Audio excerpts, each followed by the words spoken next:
Basically ये कुछ entries हैं यूजिंग जोन स्ट्रैटेजी जो आपको नीचे एरो दिखाई दे रहा है। लाइक यहाँ पर लो जोन टच हुआ, सेकंड टाइम यहाँ पर टच हुआ, थर्ड टाइम यहाँ पर टच हुआ।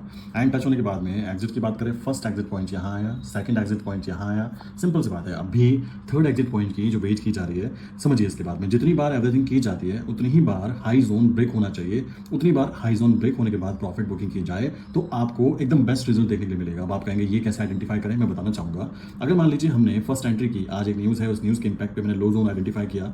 लो जोन आइडेंटिफाई करने के बाद में नेक्स्ट स्टेप मैंने क्या किया, मैंने एंट्री की। तो मेरी फर्स्ट एंट्री कुछ इस जगह पर काउंट हुई, बहुत अच्छा। एंट्री काउंट हो जाने के बाद में अब क्या है, मुझे वेट करना है। सिंपल सा फंडामेंटल कॉन्सेप्ट है, कुछ भी ज्यादा चीजें करने की जरूरत नहीं है।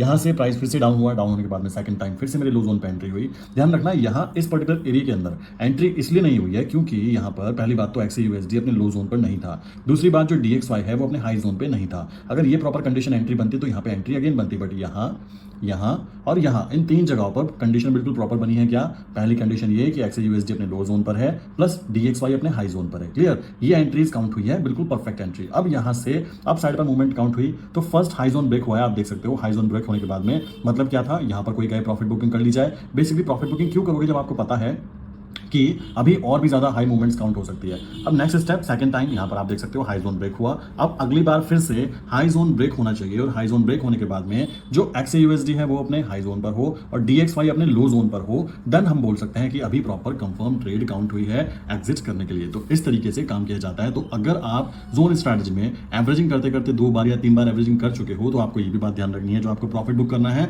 वो भी कम से कम 2 से 3 बार आपको हाई जोन ब्रेक होने का वेट करना ही करना चाहिए। ठीक है, यही आपको एक प्रॉपर एंट्री और प्रॉपर एग्जिट कर प्रॉफिट कमाने की अपॉर्चुनिटी मिलेगी। अब काफी सारे लोग पता क्या कर सकते हैं, यहाँ पे क्या चीज कर रहे हैं। मान लीजिए यहाँ पे मुझे लो जोन टच हुआ तो मैंने यहाँ पे क्या किया, मैंने ऑप्शन सेलिंग किया। ऑप्शन सेलिंग में क्या किया, मैंने पुट को सेल किया। सेम सेकंड लॉट यहाँ पे, थर्ड लॉट यहाँ पे। अब क्या है, मेरा यहाँ पे प्रॉफिट आना चालू हो गया होगा। तो मैं चाहूँ तो वेट कर सकता हूँ और मैं चाहूँ तो एग्जिट कर सकता हूँ, मुझे कोई भी दिक्कत नहीं आएगी। और यहाँ पर ध्यान रखना, ऑप्शन सेलिंग होती है, इंडियन मार्केट में भी होती है और इंटरनेशनल मार्केट में भी होती है। बस आपको करनी आनी चाहिए विद प्रॉपर हैजिंग। ये है तरीका काम करने का गोल्ड के अंदर। आई विश यहाँ तक की बातें अच्छे से आप लोगों को क्लियर हो गई होगी।